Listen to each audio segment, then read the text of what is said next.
राधे राधे, हरे कृष्णा। कैसे हो आप सभी लोग? आशा करती हूँ आप सभी परम मंगल में होगे, स्वस्थ होगे, अच्छे होगे। आपका उम्मीद करती हूँ एकादशी का व्रत बहुत अच्छे तरीके से बीता होगा।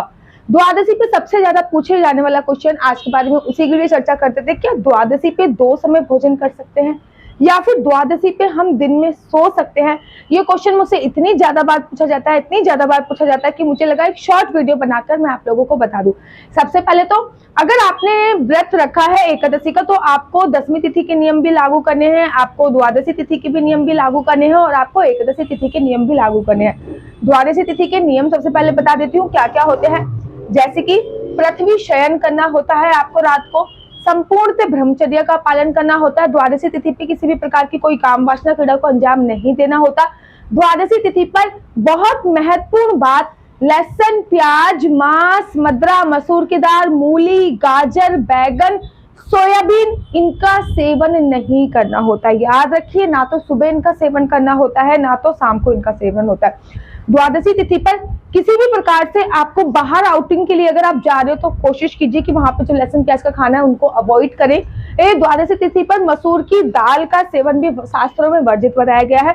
द्वादशी तिथि पर समय पर पारायण करने की बात करी गई है, जो कि बहुत इंपॉर्टेंट है कि हाँ, समय पर पारायण होना ही चाहिए। अगर समय पर पारायण नहीं हुआ तो समझ लीजिए आपको एकादशी का जो फल होता है वो आधा अधूरा मिलता है। मतलब हरिवासन समय निकलने के बाद आपको द्वादशी तिथि पर जरूर और जरूर व्रत का पालन करना चाहिए। द्वादशी तिथि पर जब आप व्रत का पालन कर रहे हैं ना, तो मेक श्योर कि आप कुछ ना कुछ दान अवश्य करें। हवा देखो कितनी तेज चल रही है, फोन भी हिल रहा है, मैं भी हिल रही हूँ, इतनी तेज हवा चल रही है। इस टाइम पे मैं पुणे में हूँ और पुणे वाले घर पे हूँ।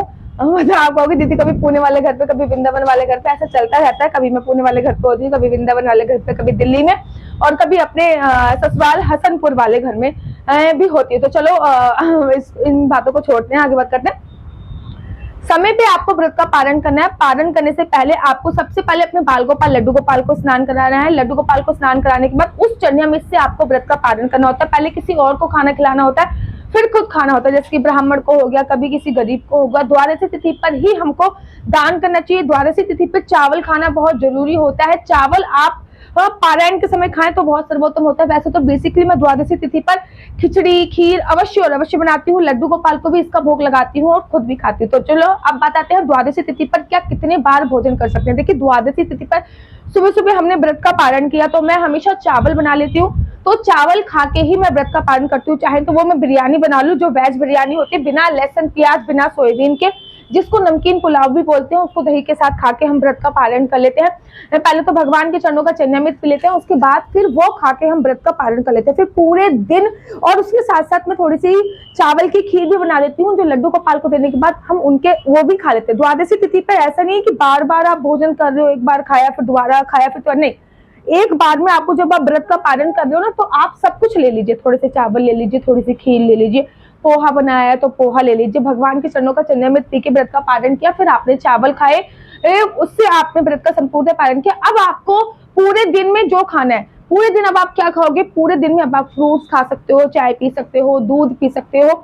इन चीजों का सेवन आप कर सकते हो, जो भी व्रत वाला आइटम होता है, ठीक है ना। बेसिकली मैं साबूदाने की खिचड़ी बनाती हूँ दोपहर के समय और रात के समय फिर हम रोटी खाते हैं। दोपहर के समय साबूदाने की खिचड़ी बना के रात के समय रोटी खाई जाती है। क्यों? क्योंकि पूरे दिन में एक ही बार खाना खाने का विधान होता है और वो हम रात को फॉलो करते हैं। रात को हम अन्न खाते हैं। सुबह सुबह तो जो हमने खाया वो व्रत का पारण था, भगवान को भोग लगा के वो हमने खाया है। शाम को भी भगवान को भोग लगेगा, लेकिन सुबह सुबह जो हमने खाया है वो हमने व्रत का पारण किया है। दोपहर को हम अन्न का सेवन करते नहीं है, तो हम साबूदाने की खिचड़ी इत्यादि कुछ बना लेते हैं। अभी भी मेरे घर पे साबूदाना फुला रखा है और शाम के समय हम लोग रोटी खा के व्रत का पालन करते हैं। अब बात आती है क्या वाले दिन क्या दिन में सो सकते हैं? तो देखिए, द्वादशी वाले दिन पृथ्वी शयन करने का शास्त्र में बोला गया है।